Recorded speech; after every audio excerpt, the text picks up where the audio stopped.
नमस्कार। मैं मिथिलेश कुमार सिंह, वरिष्ठ पत्रकार, आज आपके सामने हूं और मैं बताना चाहता हूं कि झारखंड में विधानसभा चुनाव के लिए बिगुल बज चुका है। आज मुख्य चुनाव आयुक्त राजीव कुमार ने प्रेस कॉन्फ्रेंस करके झारखंड में चुनाव की तारीखों का ऐलान कर दिया है। झारखंड में 13 नवंबर और 20 नवंबर को 2 चरणों में चुनाव होंगे, वोटिंग होंगे। पहले चरण में 13 नवंबर को 43 सीटों पर मतदान होगा और दूसरे चरण में 20 नवंबर को 38 सीटों पर मतदान होगा।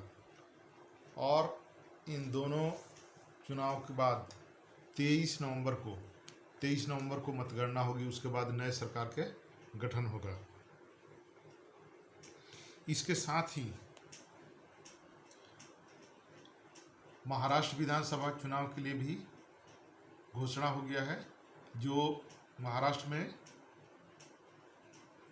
20 नवंबर को वोटिंग एक चरण में होगा। एक ही चरण में महाराष्ट्र में मतदान होगा और उसका भी काउंटिंग 23 नवंबर को होगा।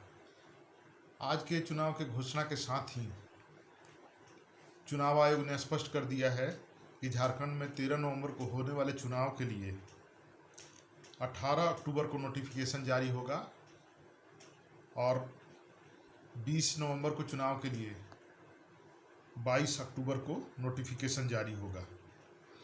झारखंड में कुल 24 जिले हैं, जिनमें 81 विधानसभा सीटों पर मतदान होना है, जिसमें 44 सामान्य वर्ग की सीट है और 28 अनुसूचित जनजाति की सीट है।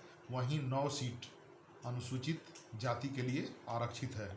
इन सभी सीटों पर 2 चरणों में मतदान होंगे और झारखंड में बहुमत साबित करने के लिए किसी भी दल को